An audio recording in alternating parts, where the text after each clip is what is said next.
Today we're going to talk about a cruise that had to be canceled due to a tropical storm, which is really very rare. We also need to talk about casual dining here on Princess, my first-hand experience with it, as well as my day in Halifax, some things that I think will come in really handy if you're thinking of going to Halifax on a New England cruise. So let's go ahead and get started.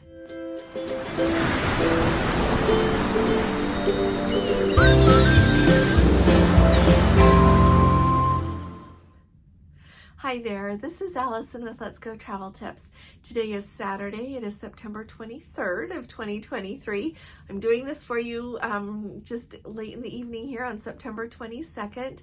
And I would like to start off by inviting you to please subscribe to our channel. I'm a firm believer that we need to have you with us. We've got an amazing Let's Go family community here, and we need to have you here with us. And I look forward to seeing you all every day. I appreciate your comments and all of the experience and point of views that you bring with you. And if you appreciate these updates, would you please give this video a thumbs up? Thank you very, very much.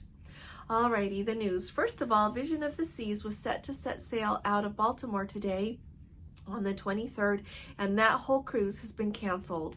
Royal Caribbean cited the tropical storm Ophelia coming through with their inability to run that cruise. It actually surprises me a little bit that they would cancel the whole cruise, so I don't know if they're going to have to move that ship to another place due to the tropical storm coming through, or just what their plans are. Usually you'll embark a little bit late or a little bit early. They'll have to tweak things around, but it really is very rare that they cancel a cruise due to a tropical storm or any storm really. So with the people that were on that cruise apparently received word late on the 21st to let them know that that cruise would not be going after all. Right before I did this video, I looked on Cruise Mapper just to see where that ship is. It is due back in Baltimore early this morning, and surely that ship is on its way back to Baltimore, so it's not going to another port right off. Now, if you happen to be on the Vision of the Seas right now, or you were set to set sail on it, share any information that you've got, and I hope that you all travel home safely, and let us know if you're on the cruise that was supposed to go. Let us know what your plans are if you're going to reschedule and get on another cruise soon. The next item up is really important here. If you are not aware, or even if you are, at the beginning of August, Princess made some changes, and they took some dining venues that some had been included, no charge, and some already had a surcharge, just an extra charge if you wanted to dine there during your cruise. And they lumped them all into a category that they call casual dining now. And that would not be to be confused with specialty dining, okay? So here on the Emerald Princess, they've got Planks, which is a barbecue meat type of restaurant. They've got Steamers, which is more your seafood. They've got Vines Wine Bar, which is a little bit of, it's just kind of a mishmash of the different snacks they have there, the food to go with wine. And I took screenshots of all of the menus for these places on my in my app so that I can share them with you here. And I'll have Gordon put them over on our Facebook. But Steamers didn't have their menu for me to take a picture of. And I tried to go to Steamers and it didn't work out. So I'll tell you why about that in just a minute. But anyway, when you go to these different, oh, and also the Salty Dog Gastropub. When you go to these locations, you have to pay a $14.99 fee unless you have the Plus package or the Premier package. And if you pay that $14.99 fee, or you've got the package that covers it, you get a set menu. You get an appetizer and a main course and a dessert. There are very specific ones that you choose from. And then they also have some a la carte items that you can pay for in addition to your meal if you would like to do that. Alrighty, that's kind of how all of that works.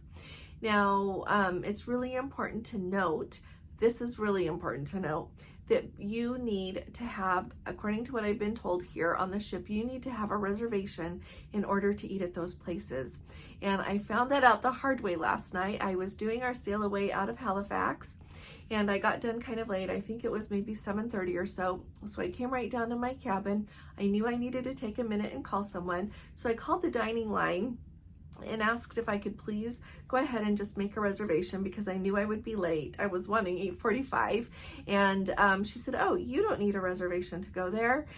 Just go and it will be fine. So I didn't worry about it, and I went and I got there at about 8:45, 8:47, right in there. And when I got there, I said, do you have a table for one? And he said, oh, do you have a reservation? And I said, no. I called and they said, I don't need a reservation. And he said, everything here is by reservation. So the really important thing for you to know is if you want to eat at one of these casual dining places, walk yourself over there and make an appointment, make a reservation so that you're sure that you can eat there when you would like to eat there. And especially if you've got the package and it's included. If you've got that plus package, you can eat there 2 times during the cruise at whatever casual dining venue you want to. And if you've got that premier package, you can eat there unlimited times, but make sure that you make a reservation, all right? And I don't know how packed they are. Last night they didn't look super busy. Like I said, I was there kind of late. They close at 9:30, and so I just wanted you to know that you're going to need that reservation. And one thing that I really hope to see show up in the app soon is a place to make reservations for that casual dining. Right now in the Princess app, you can make a reservation for the main dining room. And you can also make a reservation for specialty dining. Here on the Emerald Princess, the specialty dining is the Crown Grill and Sabatini's. Those are the 2 places that you can eat. And if you're not familiar with how all of that works, Sabatini's is also open for breakfast for people who are in a suite or have that reserve collection. Another really important thing to know when you're thinking about dining and everything that goes with it is at the specialty dining venues now, they are open for lunch on the ships. If you were wondering how that works, the menu is the same and the charge is the same. So if you happen to have that premier package and you get those 2 specialty dinings on a 7-day cruise, you can use it at lunchtime if you want to. You can use it at lunchtime, you can use it at dinner time.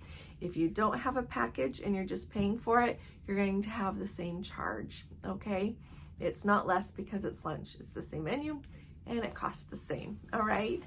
If you have any questions about that, put it down below and I'm delighted to find out. Now, the other thing that I think is fun to talk about, the different ports I go to, as well as the information.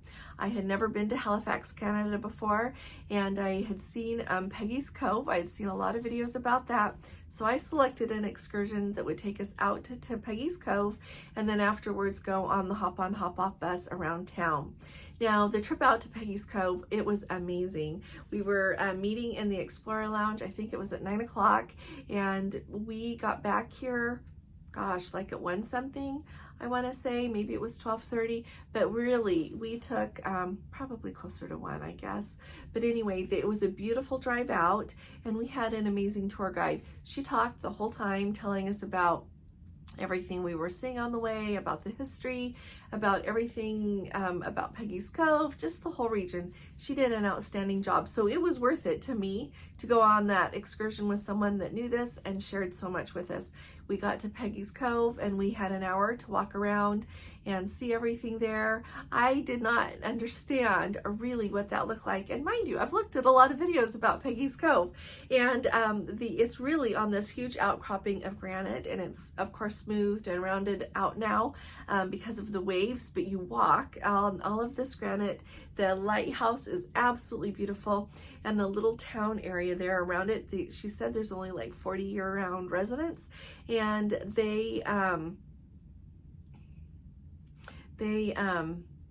it's just such a picturesque New England town. The waves are crashing, you've got the boats, you've got the pretty colored, like red colored and different colored little homes. It was absolutely beautiful. It is worth going there. I was really grateful that it was a beautiful sunny day, and so I hope that you enjoy some of my video and the pictures from there. But that was absolutely wonderful. And then the drive back, she talked about it the whole way back as well, told us lots of history on the whole area as we went back, and I really liked that we kind of curved in a loop, so we got to see different scenery coming and going. It was beautiful. And then back on the highway for just a little bit back into Halifax. Now, when I got back to the port, they had those hop-on, hop-off buses. They had 3 of them lined up there, but you had to go back in and get in line to get on the bus. And so when I checked on that, the gentleman there said it would be at least 45 minutes till I could get on a bus. And I just, I have a lot of patience with people. I don't have a lot of patience with lines sometimes. And we had seen some of Halifax on the bus coming in. She had pointed out a lot of things, and really what I wanted to really see was along the waterfront there. And so I opted to not go on the hop on, hop off bus and just to walk down along the waterfront there. And it is really a beautiful walk. You walk down, there's different monuments to things.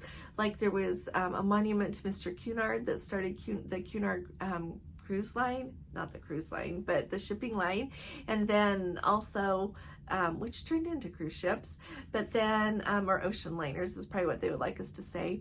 But anyway, you walk along and there's like lots of shops, there's lots of dining, just beautiful. And it was a beautiful day, so I walked a really long ways down and then back, so I can highly recommend that. If you're here in Halifax, the waterfront is a beautiful place to see everything. There is clearly a lot to go that you can see that's not along the waterfront, but I really enjoyed that. So I wanted to put that out there and let you know. We happened to be in port with the Viking Octantis and Holland America's Zeterdam. So it was fun to see those people as well. I got to talk to people on both ships, and it sounds like they were having a wonderful time and thoroughly enjoying their cruise as well. Then we had our, then I got back on board maybe like at 2:30, or no, it was 3:30. And so I just, I just really enjoyed walking around, seeing everything there in Halifax. And it would have made a difference to me. I think I would have had to do something else if I hadn't done that excursion out to Peggy's Cove. I very much recommend that, or pick up something where, either do all of your research, read everything about the region before you go, and then you'll know what to do and see that you'll really enjoy. But going out to Peggy's Cove was absolutely wonderful. So if you've got any questions about that, just let me know, and make sure that you wear grippy shoes, like not the kind like with a smooth leather bottom that would slide. You want to wear like your running shoes, tennis shoes, something that will grip the slippery rocks. So thought I would tell you that. Now, other than that, I've had a splendid time on this cruise. Some things have really stood out to me, and I feel like Halifax is a place that you can go see quite a bit, but to really get a flavor for that whole region, you probably do need to book an excursion or book through Viator or TripAdvisor, someone to take you out to let you see a little bit more there. If you don't want to, of course, that is okay. But I've been trying really to weigh out in my mind the places that I think that you really need to spend your money to pay for something to really see a little bit more of the region. And I would say that on this cruise, Newport, Rhode Island, I did great without an excursion. Boston, you can do just fine without an excursion. And I want to throw in there, as I've been talking to you about Boston, about the Freedom Trail and all of the stuff, Boston has an amazing T. Their underground subway system, they call it the T, is wonderful. There's different lines, they go different places, you can get around really well on it, and I have done it by myself and I feel perfectly safe. So it's a really good way to get around as well. So anyway, then so Boston, I don't think that you need to pay for an excursion. The next place we were was in Bar Harbor. You can get off and walk around and see the town and everything, but you need to book something, in my estimation, to be able to see a little bit more of that region there. I booked an excursion that took us out and we got to see a lot more. They have a lot that you can book right there. They've got boat rides that you can sign up for, just so much to do, and I would recommend that. Since you're going to the expense to be there, may as well see it. Then the next place we went was St. John's, Bay of Fundy. Whether you want to walk on your own, as one lady said you could do, to go see those reversing rapids, I would say you got to go see that. It's just spectacular. It's really amazing how those, like I said, they call them the reversing rapids. It is really amazing. It is worth going to see that, and anything else you would like to see in that area. And then Halifax, getting to go out and see how that looks up there in Nova Scotia, right there on the coastline, and the waves and the lighthouse and just everything about that. It's absolutely beautiful. So those are some things to think about when you're looking at excursions and how you want to spend your time and your money when you're in those ports. And in New York City, tomorrow I'm just going to get there. Well, I'm here today. That's the hard thing about doing this, but I just knew in the morning I wouldn't have time, and I wanted to tell you about that. And so my flight doesn't go until 4:10 in the afternoon, and so I am set to get off the ship at, I think it's 9:20 a.m. and I'll let you know how that goes and take you with me on that.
Octantis.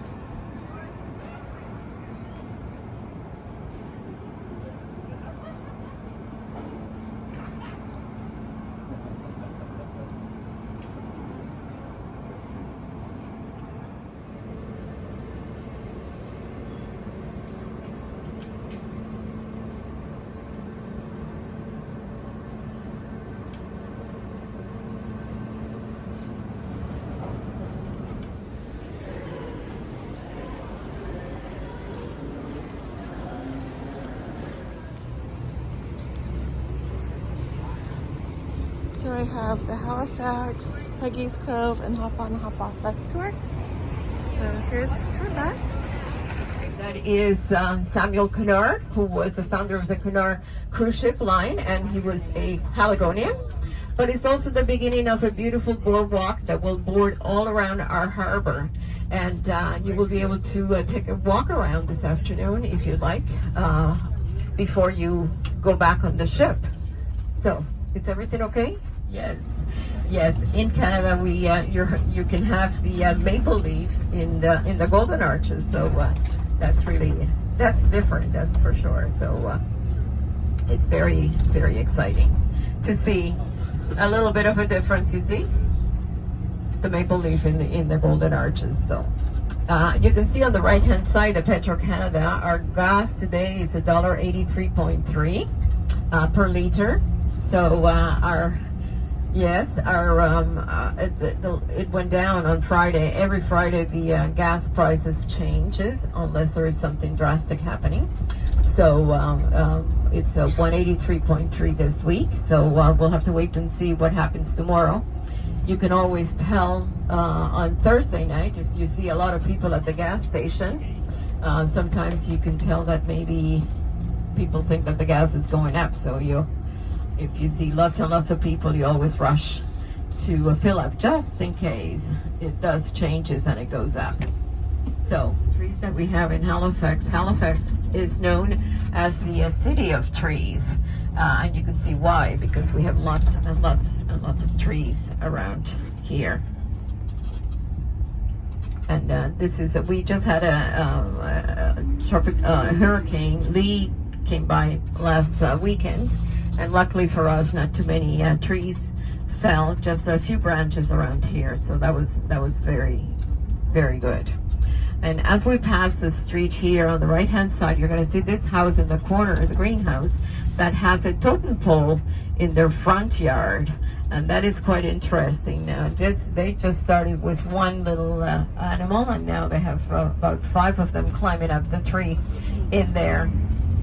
So I mentioned that when you arrived in Halifax, you came in, and our harbor is it's very long, and we're going to see now one of the other part of the harbor. Halifax is a peninsula, so this is another part of water that you're going to see. This is called the Northwest Arm, and this is a very, very beautiful area.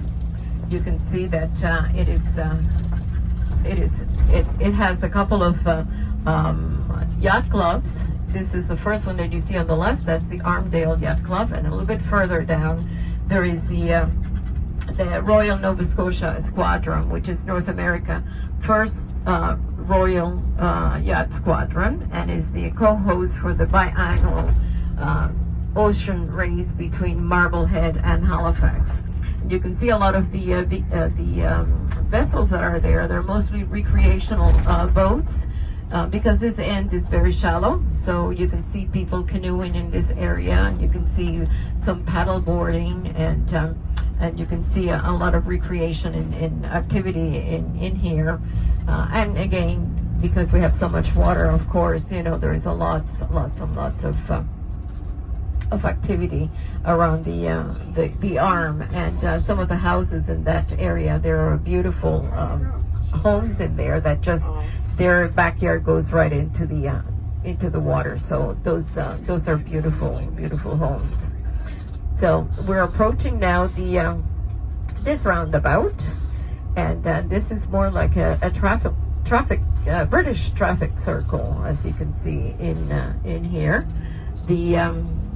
I always remember when it first started, it was like, ooh, who goes first, who goes second? But now we're more used to it, and you can see them. A lot of the traffic circles are being developed in many of the new neighborhoods that they're building in Halifax. So it seems that the flow of traffic is much better using this kind of just in case of an emergency. So I'll point it out to you. You can see some of the chain lakes that we have as the emergency water supply in here, and in the area as well. We have many hiking and bicycle trails that a lot of people can enjoy, especially people from our city. They love to come out this way and do some hiking and walking around the Chain Lake area. They have built a trail. It's called the Chain Lake Trail, but it includes, this is the Chain Lake, which I mentioned was the old water supply. But in this area, a little bit further down, they have also the area where a lot of the hiking and walking and biking takes place as well. And I also like to divide them. So right now we're in the Atlantic coast. So our region here, we have rugged granite cliffs, which we're going to see some when we get to Peggy's Cove. We also have colonial towns, large bays and small inlets as well. We also have an area which is known as the Bay of Fundy, and we have lots of farms in the Annapolis Valley, and in the Bay of the Lighthouse around the 1800s. And the only survivor was a girl named Peggy. She came in, and she was brought into the Cove, and everybody wanted to go in and see Peggy of the Cove. So one of the things, eventually Peggy of the Cove remained there, and she married one of the fellows, and she lived there for forever. So this is one of the happy stories and legend of the name of Peggy's Cove. So everybody wanted to go in and see Peggy of the Cove. So that's the name of Peggy's Cove. Around the Atlantic Ocean, and you can start to see some of the little bays and little inlets around this area. You can see this, how beautiful and peaceful it is in this area here. this is we're going into Shad Bay, where all this our fishing community. Shad Bay was shad. That type of fish was known as poor man's salmon, and it's interesting because fishery it's also being very important to all these areas around here. So one of the things that I always like to say is that we're going to be see this is the church here is the St. John Anglican Church, and some of those homes, of course, are where the people that live here live. Is number 111. That building is washrooms. There is the hot dog lady over there. There is the Neil Depew Art Gallery. And right here where this gentleman is getting a picture taken is the best place for a Kodak moment. It's beautiful. So you can walk down here if you wish and check out all of the little shops that they have here in Peggy's Cove. There is also the Amos Pewter. This is the government wharf in here on the right hand side. There's a small shop in here. There is Amos Pewter. There is Tom's Lobster Shack over there. And as we turn around, oh, take a look at that. You see that red house there in the point? That house moved after the weekend storm. Look at it. Yeah, I know. I was here the other day and I said, that didn't look like that. And ta-da! This is the most beautiful, iconic Peggy's Cove Lighthouse. This is building 178. That's the southwestern, and upstairs is where the post office is located. There is a restaurant in there. They have great gingerbread if you like some. What I suggest, if you're going to order anything, please, we don't have that much time in here, so ask for your bill as soon as you order as well. And we will be we are bus number 2.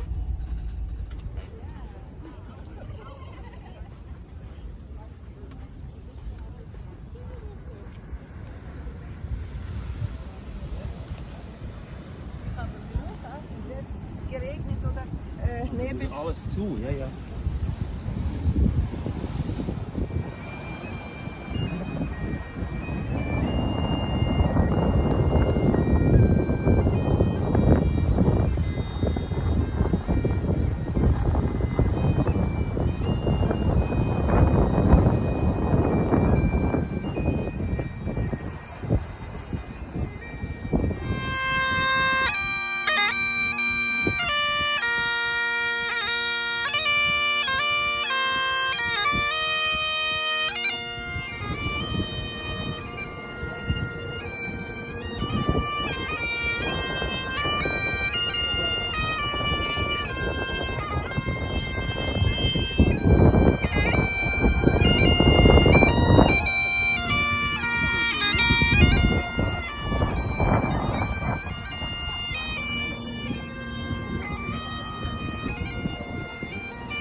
I just wanted to mention that our company ambassador uses the guys. We wear this type of plaid.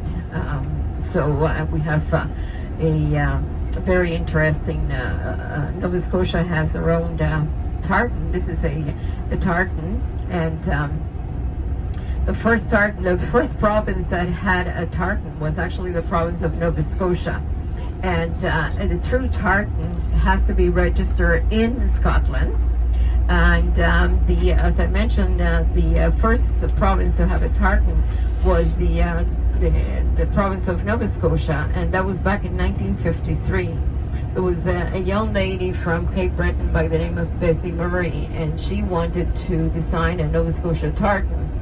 And what she did was she designed the Nova Scotia tartan is blue for the ocean, white for the waves, green for the forest, red for the Lion of Scotland, and gold for the charter to bring settlers here to Nova Scotia. So after Nova Scotia registered and was assigned the first province with the tartan, many other provinces follow suit, and these are representative also of many clans, many family. The clan, they have their own tartan according to their Scottish heritage, so that's very interesting. Around St. Margaret's Bay here, this is around Glen Margaret and French Village. This is a lot of houses in this area. Some of the houses that you might see across the bay over there, they started as little cottages many years ago. This used to be sort of like cottage country, and then it developed. A lot of the people that had those little cottages started to decide that they were going to sell their houses in town and move over to this area. So what they did is they upgraded. They sold their houses in town and they moved out here all year round. And you can see some of the houses in there. They're quite big, and they called this area Millionaires Cove, because all of those homes in here are about $1 million. And right in there also is the St. Margaret's Bay Yacht Club, and it's also very busy, especially in the summer months. It's nice to see in the summer. You could see the little kids learning how to sail in the little tiny boats. It was quite exciting to see them out there in the bay. So yeah, this is quite busy in this area.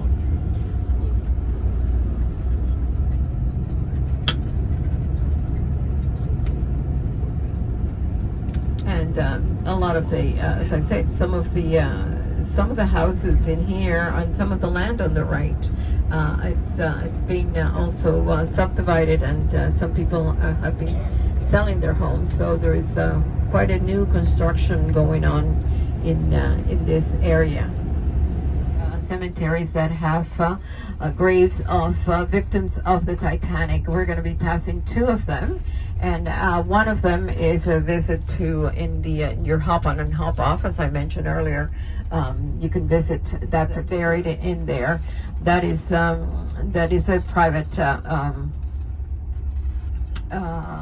cemetery, so there is no tours in that particular cemetery. But also a little bit down, about 10 minutes from here, is the another cemetery, which is the Catholic cemetery, and that is the Mount Olivet Catholic cemetery, and there is 19 victims buried in there. So as I mentioned, we do have quite a few graves in here from the Titanic.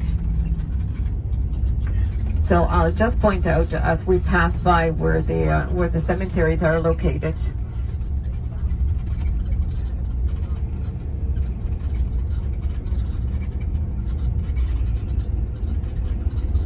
And you know, this, as you can see, this is also part of that neighborhood that was developed after the war for the returning personnel coming back.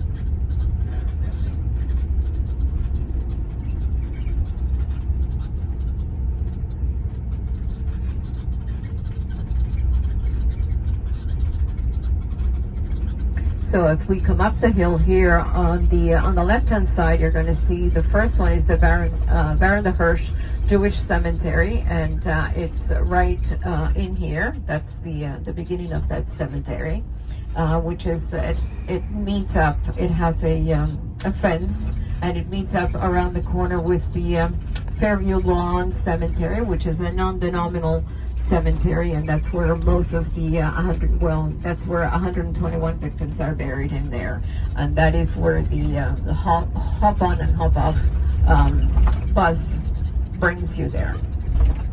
If you see ahead, that is the end of our harbor. That is known as the Bedford Basin, and also you can see the second container pier that we have here in our city. This is the Fairview Container Pier.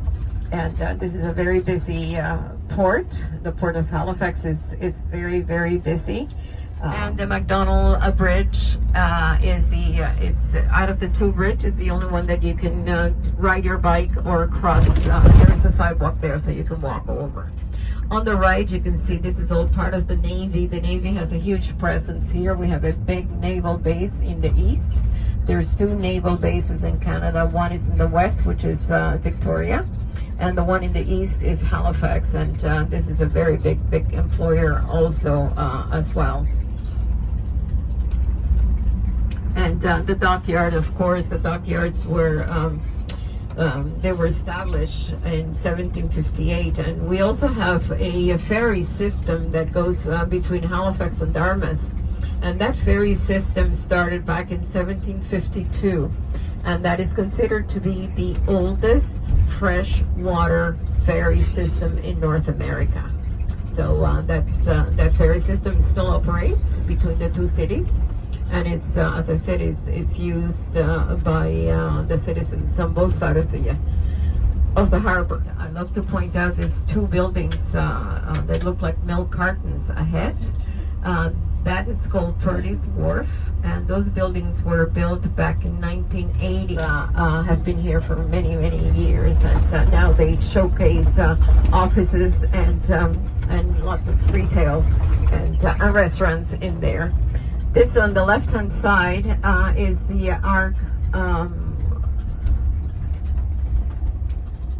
art museum of Halifax. But it's stop number 10 in your hop on, hop off. It's right in here by the art gallery.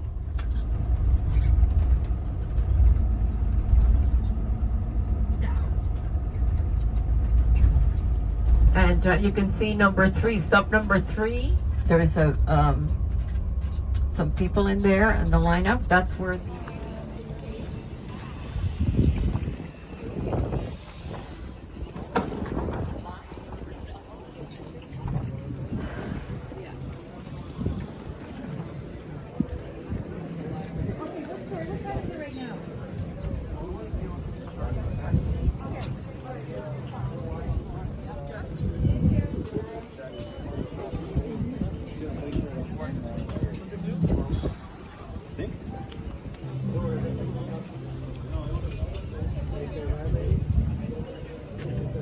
coming with me on this trip. If you've missed any of my sailaways, you should go catch them, because it has been such spectacular scenery, and it's such a pleasure to be with you all. So I will be talking to you all again really soon. You all take really good care. God bless you. Love you. Bye-bye.